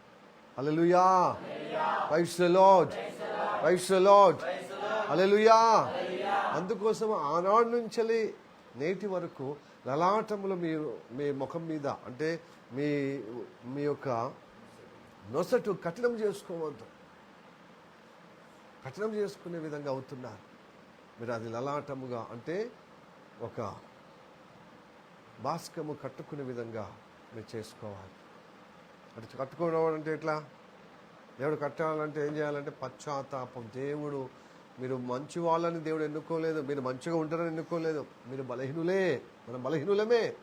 కానీ బలహీనత ఎక్కడెక్కడ వాళ్ళ జీవితంలో దానికి పశ్చాత్తాపడతారు, బాధపడతారు, నోచుకుంటారు. దాని నుంచి బయటపడాలని ఉబలాట పడతారు. అందరూ బట్టి దేవుడు కటాక్షిస్తాడు. ఈ వారములో మనం మంచోళ్ళమని దేవుడు సన్నిధికి నడిపించబడలేదు, మనం బలహీనులమే. కానీ ఎక్కడెక్కడ మనం బలహీనంగా అయిపోయి అక్కడక్కడ నొచ్చుకోకపోతే, మనం ములుగకపోతే, మనము ప్రాధేయపడకపోతే లలాటంలో ఎలా ధరించబడతామో, దేవుని చేత ఎలాగ లలాటంలో కట్టబడతాం చెప్పండి. భాస్కం ఎలా కడతాడు చెప్పండి? భాస్కం అంటే ఏంటిది? అనున్న పెళ్లి కుమారుడికి జతవారుగా భాగస్వాములుగా ఆ పెళ్లి కుమారుడు ఈ పెళ్లి కుమారుడు అనే వధువు సంఘములు సిద్ధపరచుకోవచ్చు.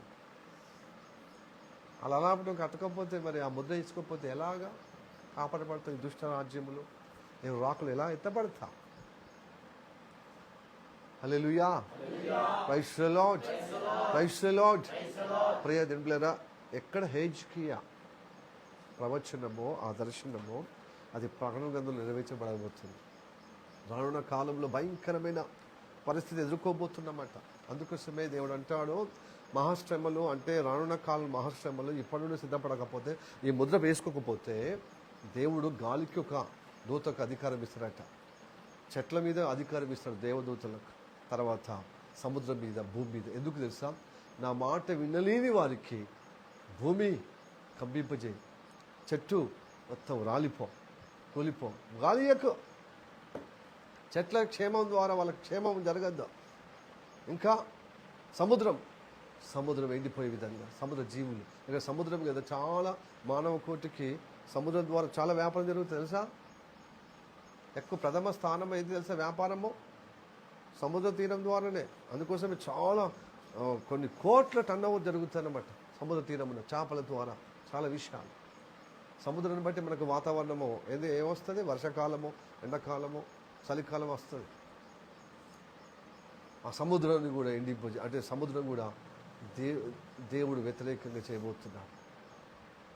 అలానే గాలి కూడా వీచకుండా మళ్ళీ హాయిగా గాలి ఉన్నప్పుడు మనం ఎంత ఏసీలో ఉన్నా, ఎంత కూలర్లో ఉన్నా, ఎంత ఫ్యాన్ గాలి కిందకున్నా, ప్రకృతి గాలి ఉన్న హాయి ఇవేవి ఇవ్వదండి. వేస్తుందా? చాలామందికి ఏసీలో అలవాటైన వాళ్ళకి క్యాన్సర్లు కూడా వస్తున్నాయి. ఎందుకంటే సహజంగా ప్రకృతి గాలికి ఏసీ గాలికి జమన్ ఆస్మాన్ పరాక్, అది కృత్రిమ గాలి కదా, మనమే చేసుకునే గాలి కదా. ఫ్యాన్ గాలి కావచ్చు, అలాగనే ఎయిర్ కూలర్ అంటే ఏంటిది, కూలర్ల గాలి కావచ్చు, అని మనం ఏర్పరచుకున్నాం. సహజమైన గాలి, హాయి గాలి, వాయు లేకపోతే మనము నువ్వు వెళ్ళే. సో ఇవి దేవుడు బంద్ చేపిస్తున్నాడట. అంటే వాటి మీద అధికారము, ఈ దేవదూతలు వాటిపైన అధికారం. కాబట్టి మనుషులకు క్షేమం కలగకుండా అది దాన్ని రద్దు చేసే. అయితే ఒకటి, సూర్యోదయం నుంచి ఒక దేవదూత వచ్చి, కొంచెం ఆగండి దేవదూతలారా, ఎదుగో ఈ భూమి మీద ప్రజలకు కొంతమంది యథార్థవంతులు, నీతిమంతులు వాళ్ళకు ముద్ర వేసేదాకా ఇది అప్పుడిప్పుడే ఈ ఆఘాత్యం చేయగలదు అని ప్రకటన గ్రంథంలో ఉంది.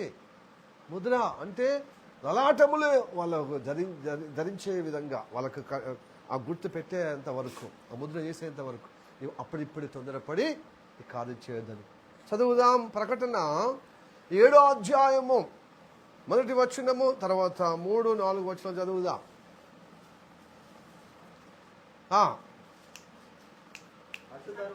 అటు తర్వాత భూమి యొక్క 4 దిక్కులతో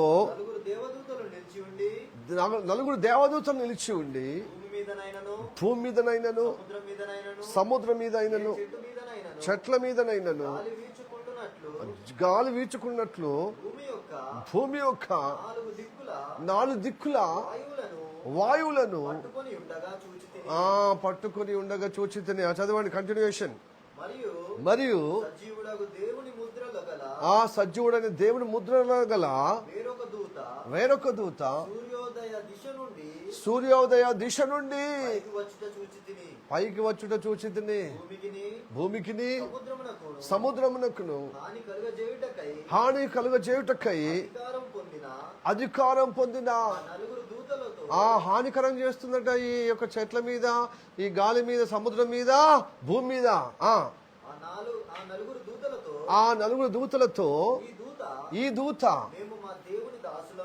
మేము మా దేవుని దాసులమని వారి నొసలయందు ముద్రించు వరకు భూమికైనను, సముద్రముకైనను, చెట్లకైనను హాని చేయవద్దని జిగ్గరగా చెప్పాను.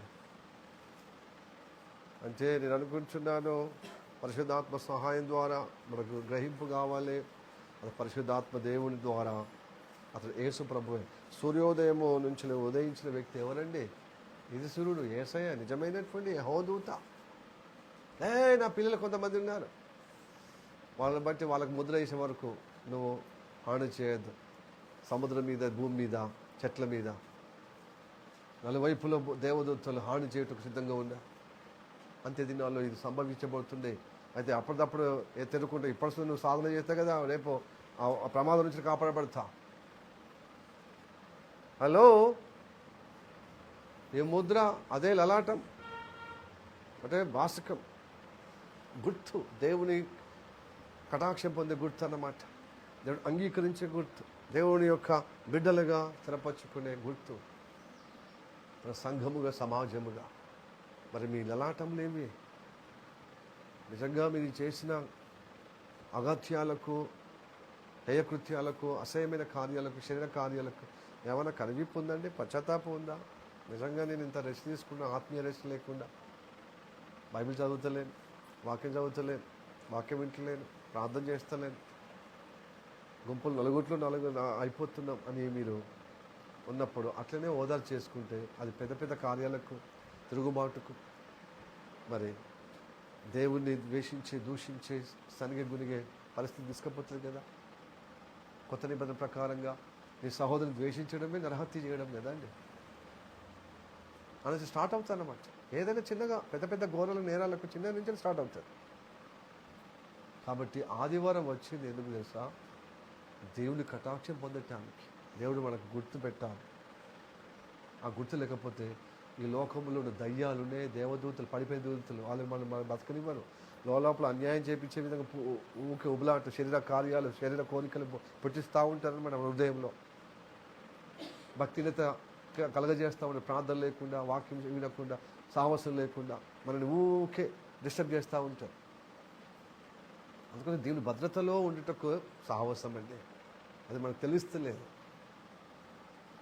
హల్లెలూయా, ప్రైజ్ ది లార్డ్. ఇది ఇలా ఉండగా మరొక విషయం మీరు గమనించండి. సందర్భం వచ్చింది కాబట్టి తెలుసుకుంటే మంచిది కదా. ఏదో ఒకటే వాక్యం చెప్పాడు ఒకటే అధ్యాయంలో అంటే కుదరదు కదా. 2-3 అధ్యాయాలు అది ప్రకటన గ్రంథములో అది తప్పక జరగవలసిన ప్రవచన భవిష్యత్తు విషయాలు హెచ్చరికగా ఉంటుంది కదా. 7వ అధ్యాయం అయిపోయింది. ఇప్పుడు 9వ అధ్యాయానికి వద్దాం. అక్కడ ఏమని ఉన్నదో మీరు మళ్ళీ అక్కడ ఆ విషయంలో మీరు తెలుసుకుంటారు. ఇలా చాలా ఉన్నాయి. చదవండి. 9వ అధ్యాయం మొదటి వచనం చదువుదాం, తర్వాత 4వ వచనం చదువుదాం. 5వ దూత బూర ఊదినప్పుడు ఆకాశం నుండి భూమి మీద రాలిన ఒక నక్షత్రం, అతడు ఎవరోగా సాతానే. నక్షత్రం చూసి అగాధం యొక్క తాళము చెవి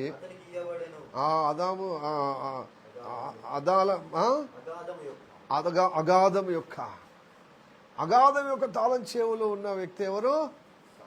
సాతాన్. నక్షత్రం పడిపోయిన నక్షత్రం అంటే సాతానే కదా, అపవాది అయిన సాతానే కదా. అతడు అగాధము తెరవగా పెద్ద కొలిమి, గొప్ప అగ్ని రవ్వ, అంటే అగ్ని కొలిమి నుండి అంటే పొగ లేచు పొగ వంటి పొగ అగాధం నుండి లేచెను.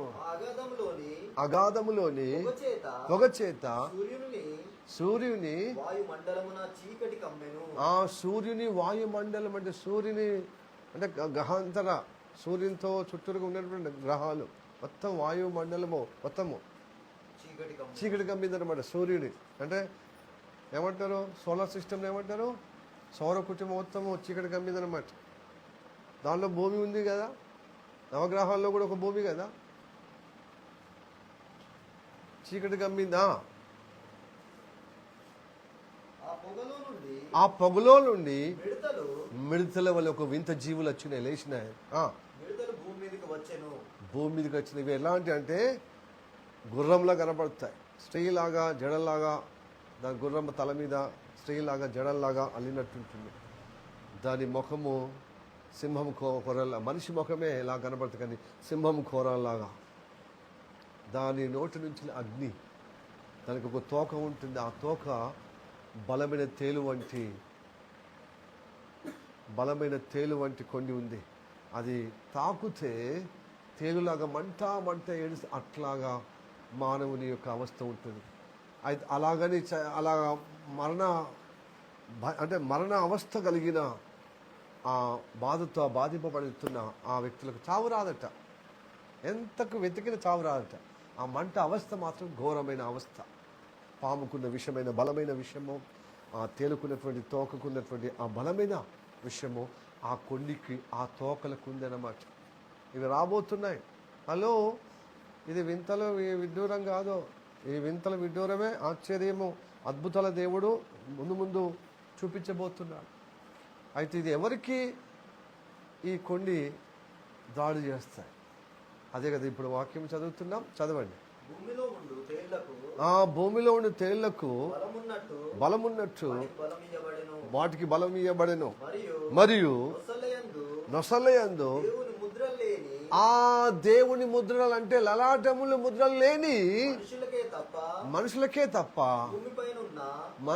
భూమిపైన ఉన్న గడ్డికైనను ఏ మొక్కలకైనను ఏ వృక్షంకైనను హాని కలగచేయకూడదని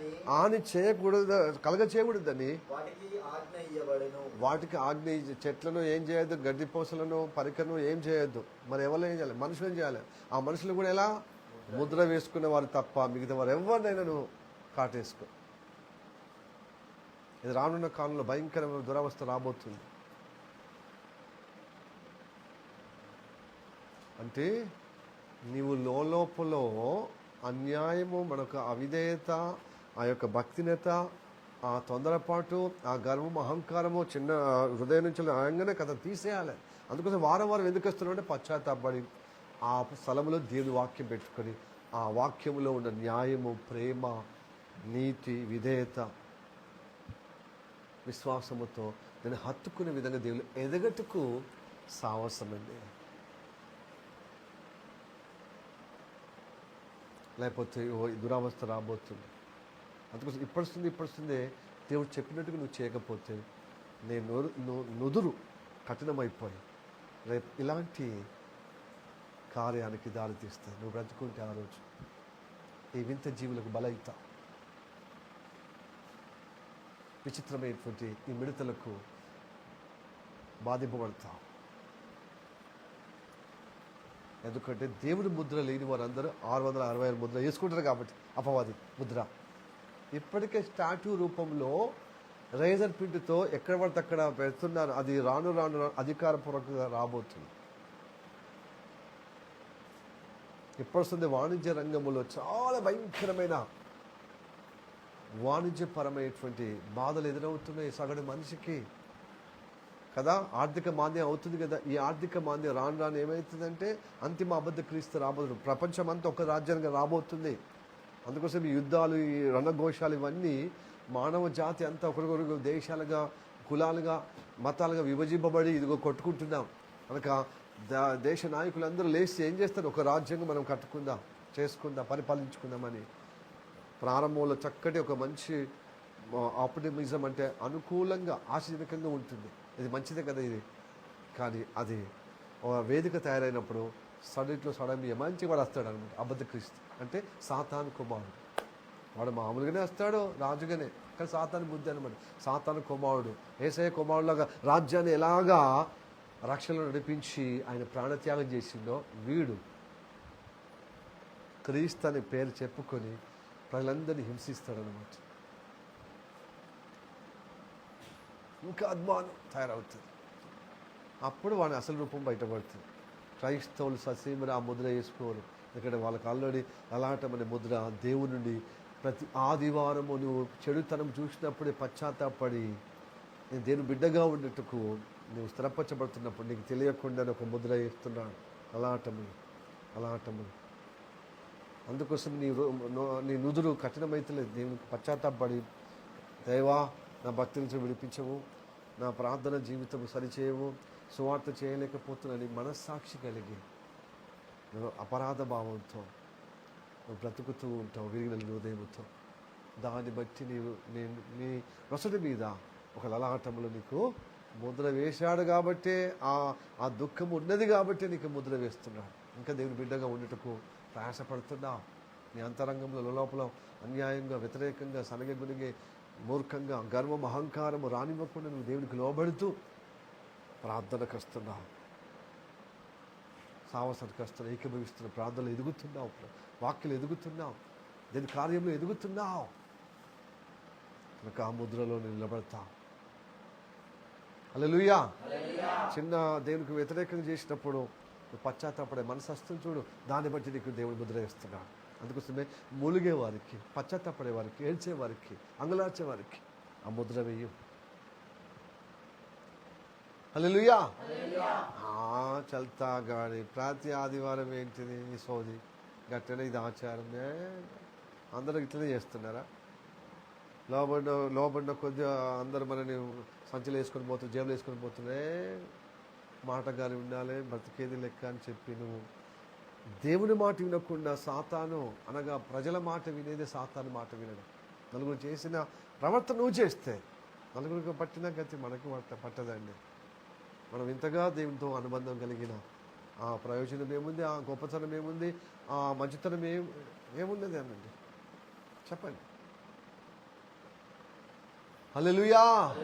అందుకోసమే ఐగుప్తు నుంచి విడుదల పొందుకున్నప్పుడు చెప్పాడనమాట దేవుడు ఇజ్రాయెల్ ప్రజలకు, నీవు నీ కుమారులు నీ కుమార్తెలు అడిగే విధంగా ఉన్నప్పుడు నువ్వు చెప్పాలి, నువ్వు దాస్యం నుండి విడుదల పొందుకున్నాము,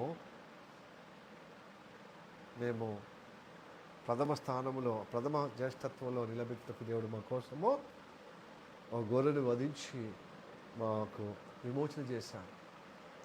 అదే ముగుర్తు కదా. ఆ విమోచన యేసయ్య స్వయంగా తనకు తనే మన కోసము ప్రాణం పెట్టి మనల్ని విమోచించాడు.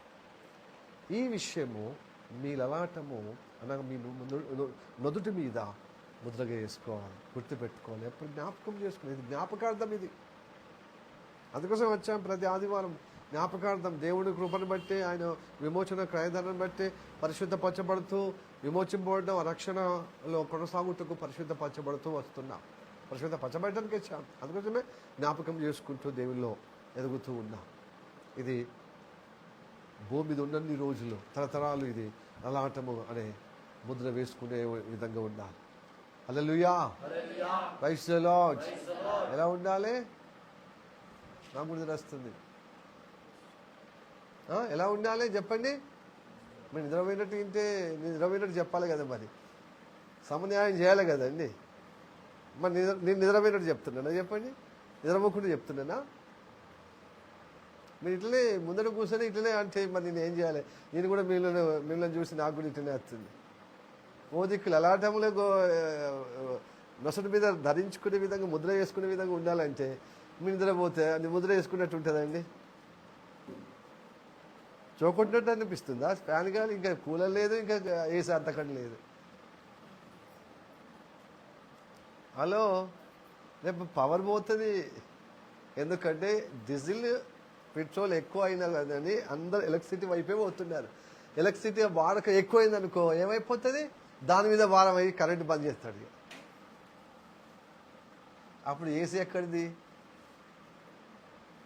అప్పుడు కూలర్ ఎక్కడిది? ఫ్యాన్ కూడా లేదు. మళ్ళీ దేవుడు ఇచ్చిన ప్రకృతే ఆశ్రయించాలి. అర్థమైందా? కాబట్టి దేనికి దానికి అంకితం కావద్దు, అంటే అటు అలవాటు కావద్దు, దేవునికి అలవాటు కావద్దు. దేవుని వైపున స్థిరపరచబడాలి.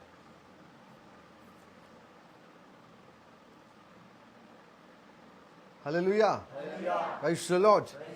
చివరిగా ఆ వాక్యం జ్ఞాపకం చేసుకుందాం. నిర్గమకాండము 13వ అధ్యాయం 16వ వచనం.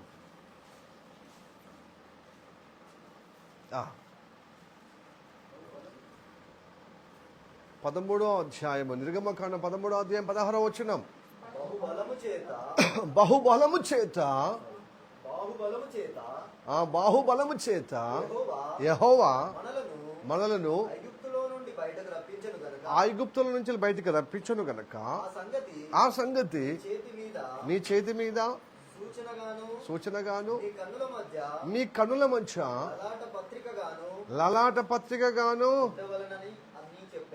ఉండవలన. అంటే నువ్వు లలాట పత్రిక అంటే ఏంటి? లలాట పత్రిక అంటే ఏంటి? లలాట పత్రిక అంటే బాసింగం కట్టుకోవాలి, బాసింగం లాగా ముద్ర వేసుకోవాలి నీ నొసట మీద. హల్లెలూయా, ప్రైజ్ ది లార్డ్. ఇంకా లలాటమును యొక్క మంచిగా అచ్చమైన బాసింగం అని ఎక్కడుందయ్యా నువ్వే చెప్తున్నావు పాస్టర్ అని చెప్తే, ద్వితోపదేశ కాండము 6వ అధ్యాయము 8లో చూడండి, 11వ అధ్యాయం 18లో కూడా కనబడుతుంది. అవి నీ కన్నుల నడుమ బాసికములే నుండవలనంటే లలాటములు అనే పత్రిక ఆ ముద్ర వేసుకో, అలాగా ధరించుకో అన్నమాట. ముద్ర వేసుకో, అదే బాసింగం. 11వ అధ్యాయం ద్వితోపదేశ కాండం అదే అధ్యాయంలో, అదే పుస్తకములో, అదే గ్రంథములో 11వ అధ్యాయము ద్వితోపదేశ కాండం 11వ అధ్యాయము 18వ వచనం చూడండి. కాబట్టి మీరు ఈ నా మాటలను మీ హృదయములోను మీ మనసులో ఉంచుకొని వాటిని నీ చేతుల మీద కానీ సూచనలుగా కట్టుకొనవలెను. అవి మీ కన్నుల నడుమ బాసికములుగా ఉండవలెను. హల్లెలూయా. మీ మనసులో ఎందుకంటే మనసు నుంచి స్టార్ట్ అవుతుంది అన్యాయము, అక్రమము, హేయమైనది, అసహ్యమైనది హృదయముల నుంచి స్టార్ట్. అందుకోసం మనసులో వాక్యం ఉంచుకోవాలి, అక్కడ చెడు చెరగొడకుండా. అందుకోసమే భక్తులు అంటారు కదా, నీ వాక్యం హృదయంలో ఉంటుంది, నే పాపము. వాక్యము ఉండాలి మీ హృదయంలో. ఇంకా బైబిల్ చదవాలి, వాక్యం సరిగ్గా వినాలి, హృదయంలో నింపుకోవాలి. లేకపోతే అన్యాయముగా లోపల పెంచుకునే విధంగా ఉంటుంది. అన్యాయం, భక్తినేత, అవిధేయత, మూర్ఖత్వము, అవిధేయత, ఇవి లోపల నుంచి స్టార్ట్ అవుతాయి. అది పెంచుకొని ఒకసారి డబ్బిలమని మన క్రియలో చూపిస్తాం. మూర్ఖత. నీకు ఎంత ప్రేమ ఉందో కాదండి, లోపల ఎంత ఉన్నదో నీ మాట కనబడుతుంది, నీ క్రియలు కనబడుతుంది. కొన్నిసార్లు నీ హృదయంలో ఉన్నది కనబడకుండా మేనేజ్ చేయొచ్చు. ఎందుకంటే సాతాను మేనేజ్ చేసింది కదా వాడు, వేషధారి. వాళ్ళని వేషధారులు అంటారు, హిపోక్రీస్, వేషధారులు. అందుకు దేవునికి అసహ్యము వేషధారులు. ఎందుకంటే లోపల అన్యాయం పెంచుకుని, లోపల అసహ్యముగా ఉంది అని హృదయం, అందుకోసం అసహించుకుని నేను వేషధారులను అసహించుకుంటానంటాడు. కాబట్టి దీని బిళ్ళరా, మనము మనుషులం కాబట్టి బలహీనులమే. భక్తి చేయాలని కోరిక ఉంది, ఎవరికి లేదండి? కోరిక లేదా? మీకు అందరికి లేదా? మరి పరిస్థితిని బట్టి వచ్చినప్పుడు అది క్రియరూపం దాల్చక అపరాధంలో ఆదివారం వచ్చి లోపల అనేక చెడు ఆలోచనతో, చెడు మాటలతో, చెడు హృదయముతో, అన్యాయము, లోపల ఉన్న అభక్తినత, అవిశ్వాసము, అవిధేయత వల్ల మన భక్తిని బలహీనం చేసి పడేస్తుంది, దూరం చేస్తుంది. కాబట్టి దాన్ని బట్టి దేవుని సన్నిధికి వచ్చింది ఎందుకు తెలుసా? పశ్చాత్తాపడటానికి, మూలగటానికి. తండ్రి, ఇంకెన్ని రోజుల్లో నా జీవితం ఇలాగా అనుకున్నది ఒకటి, నా జీవితం జరుగుతున్నది ఒకటయ్యా. ఏది అద్దంటూ అదే జరుగుతుంది. అబద్ధం ఆడద్దు అనుకుంటే అబద్ధం. అబద్ధాలు ఆడకుండా ఎవరు ఉండరండి, కానీ అబద్ధంలో మోసం జరగద్దు, నష్టం జరగద్దు. మరి నాకు ఒక పెద్ద ఆయన అంటాడు, ఒక లీగల్ ఉన్నటువంటి ఒక అడ్వకేట్, మనం అబద్ధం ఆడకుండా ఏం చేయలేం, కానీ అబద్ధం ఆడితే ఇతరులను మోసం చేయొద్దు, నష్టం చేయొద్దు.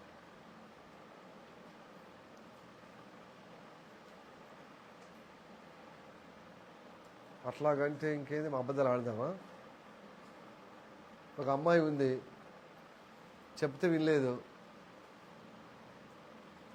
ఏమన్నా కాలం చెప్తే వినలేదు, ఏదో ఒకటి బోల్తా పడ్డది, వాళ్ళతో మోసంతో. తప్పు తెలిసి వచ్చే వరకు జరగకుండా నష్టం జరిగింది. ఆ పాప ఇప్పుడు రియలైజ్ అయ్యింది, చాలా ఇబ్బంది అయింది, ఒకరితో ఎట్లా చట్టపట్లు తిరిగింది. ఇప్పుడు మారు మనసు పొందుకొని ఇప్పుడు మంచి బుద్ధిగా ఉంటుంది.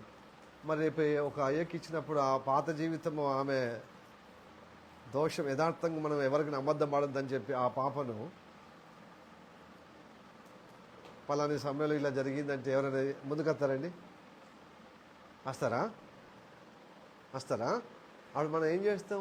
మంచిదంటే మంచిది, ఎందుకంటే మారు మనసు పొందుకొని ఇప్పుడు మంచిగా ఉంటుంది కాబట్టి మంచిది.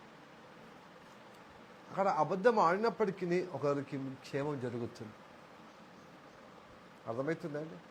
కొంతమంది చర్చికి రావటానికి కొంతమంది ఏం చేస్తారంటే, చాలా యథార్థ పరులు, ఇంట్లో ఒకరిద్దరు రక్షణ పొందిన వాళ్ళు ఉంటారు. సినిమాకి అయితే పోవ బిడ్డ అంటారు, ఫ్రెండ్స్ ఇంటికి ఫంక్షన్కి పొమ్మంటారు, చర్చికి గా దేవుడు ఏంది, మన కులం ఏంది, మన మతం ఏంది, మన యొక్క దేవతలు ఏంది, మన సంస్కృతి ఏంది, మన సంప్రదాయాలని తోలని పెడతారు.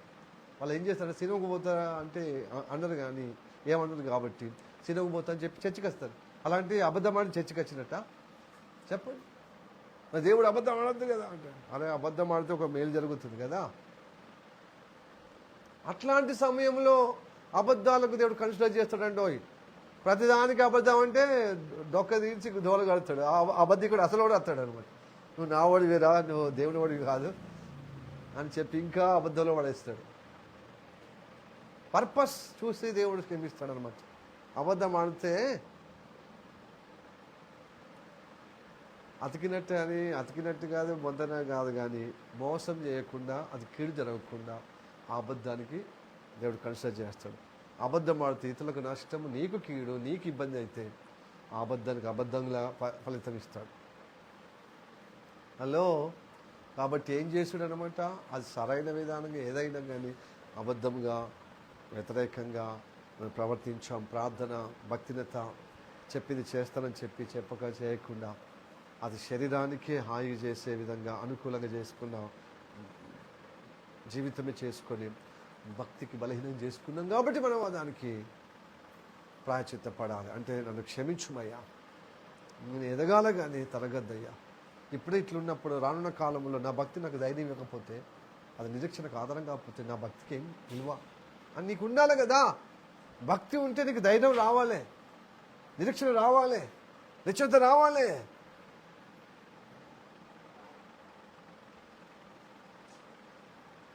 ఎవరికైనా ఉందండి మీ భక్తి మీ ధైర్యం ఇస్తుందా?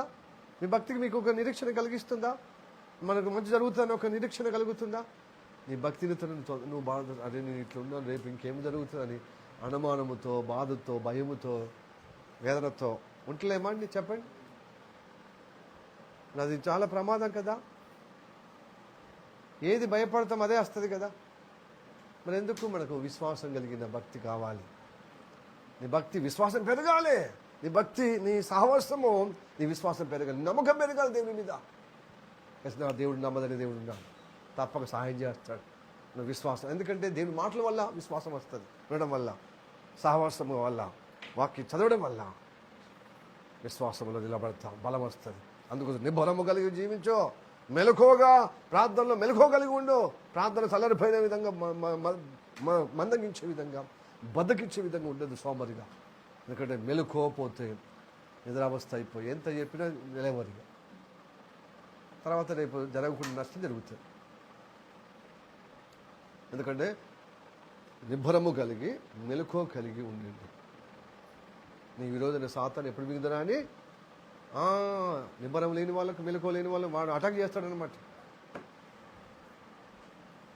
కాబట్టి ప్రేదరులరా, ఇలాగా అనేక విషయాలు మనం చెప్పుకోవచ్చు అనుకుంది. కానీ ఈరోజు లలాటంలో ముద్ర వేసుకునే విధంగా నువ్వు పశ్చాత్తాపడితే ఆ హేయ కృత్యాల నుంచి, అసహ్యమైన కార్యం నుంచి, భక్తిహీనత నుండి, అవిశ్వాసం నుండి, అవిధేయత నుండి మనల్ని కాపాడి మళ్ళీ ఆయన కృపలో స్థిరపరచుకుంటాడు, బిడ్డలుగా నిలబెట్టుకుంటాడు. వింటున్నారండి? హల్లెలూయా, ప్రైజ్ ది లార్డ్. లోపల వ్యతిరేకం చేసుకుంటే పాట పాడవచ్చు, లోపల వ్యతిరేకం చేసుకుంటే వాక్యం చదవచ్చు, లోపల వ్యతిరేకం పెట్టుకొని ప్రార్థన చేయొచ్చు. కానీ ఆ ప్రార్థనకి ఆశీర్వాదం ఉందా చెప్పండి? నలుగురికి మొలత కొట్టవచ్చు భక్తుడిగా, కానీ మనస్సాక్షి నిన్ను నేరపోపుతుంది. కాబట్టి ప్రేరులరా, మన యథార్థంగా మన హృదయంలో చిన్నగా మొలకెత్తకుండానే దాన్ని సమూలం నాశనం చేయాలి.